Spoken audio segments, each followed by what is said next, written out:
of science fiction.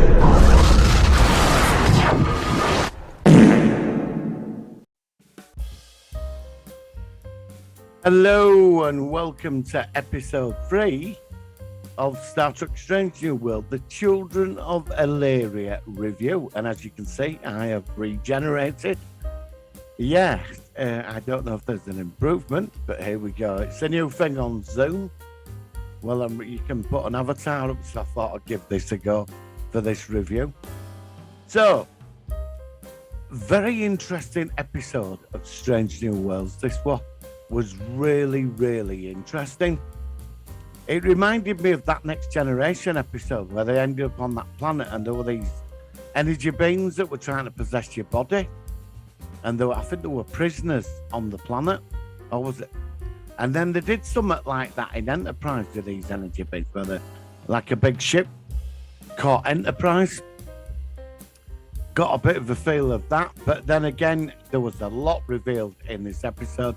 So they go to this planet, the Illyrians want to join the Federation, but the augments say what they do in their society, they live by nature. So instead of altering the planet, they adapt themselves to an environment. They're not like our augments, like Khan and them, you know, superior breeding, breeds superior ambition, all that.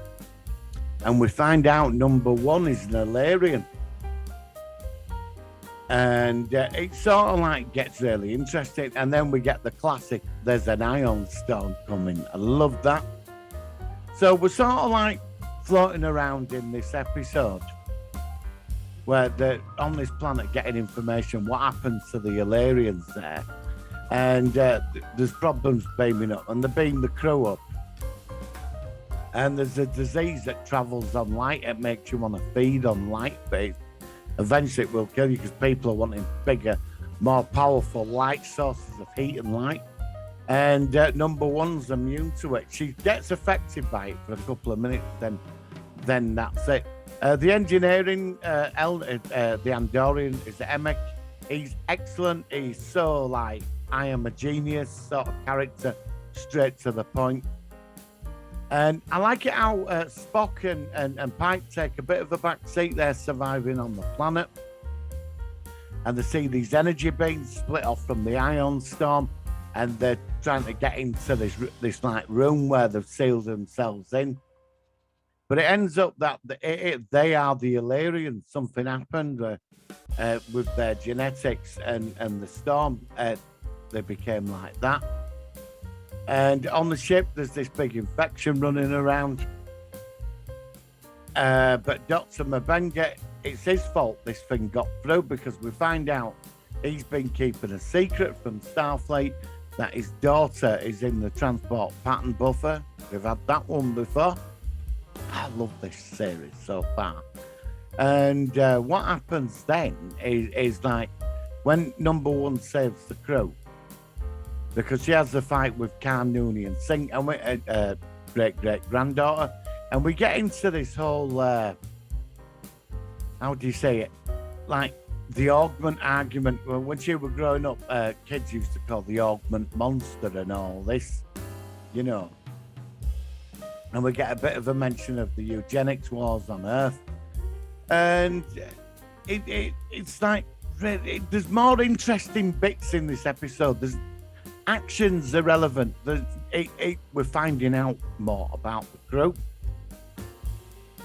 We find out number one, she's an Illyrian, because she just gets Emic when he tries beaming the mantle of the planet up into transporter, trying to keep warm by it. And what happens is then it's like she has a punch. She's like knocks him out, stuns him with phaser, sends it back, and then she goes down to warp core, some sort of shielding.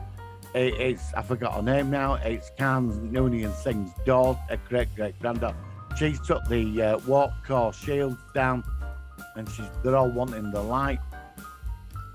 And they have a fight and they get radiation poisoning, and then number one uses their blood, and Nurse Chapel saves everybody, creates a serum to cure everybody, and that's basically it. And we find out, it's an interesting episode with the whole augment thing, which I really liked this episode. But again, this was a really well compact episode, a very character-driven thing, and we're finding out things about the crew. There's a great scene with Piker, number one. She goes in, offers her resignation because she's an Illyria and she lied to get into Starfleet. And he says, "No, I'm not taking it. You saved the crew. You're the best first officer in the fleet, and I'm not letting you go. And if they come looking, I'm going to base that I've got your back." And it's great. I think Rebecca Romijn just hammered this. She's great as number one. You got like, I'm liking this so far because like we're getting bits on all the characters. It's not just the big man in the chair. We're jumping around to the other characters, and they're all getting introduced early in, you know, their backstory, and it's interesting. I'm looking forward to finding out more about the engineer. I think he's going to become a major favourite character. The crew just works. I'm really enjoying this. The story, the writing was good. I actually felt like I watched an episode of Star Trek. They set up a couple of threads that'll obviously come later on down the line for an episode. Not long dragged out storylines. Obviously, Starfleet will have do you remember the Bashir thing because he was genetically altered? We're going to get that type of episode with number one, but they'll let us stay in South. They'll all but that, and Pike will bat the ball for her. You know, and then the Doctor with his daughter who's in the transport buffer, and number one, like he says, I'll resign. She goes, "No, you needed." He said, "I didn't mean to endanger the crew when I turned the biofilters off in the medical lab, which would have detected this." And that's basically it. And then it's Pike and Spock on the planet figure it all out, and then eventually number one cures everybody through her blood, and that's it. But what were interesting about this episode were all the backstories. You know, these little things about the crew members and what's coming down the line in the future. You know, really enjoyed this. I think for episode 3, this was exemplary. You know, I've got a feeling we could be back onto Star Trek. Now, people are going to say, well, they got this wrong, they shouldn't have said that, and they shouldn't have. Doesn't matter.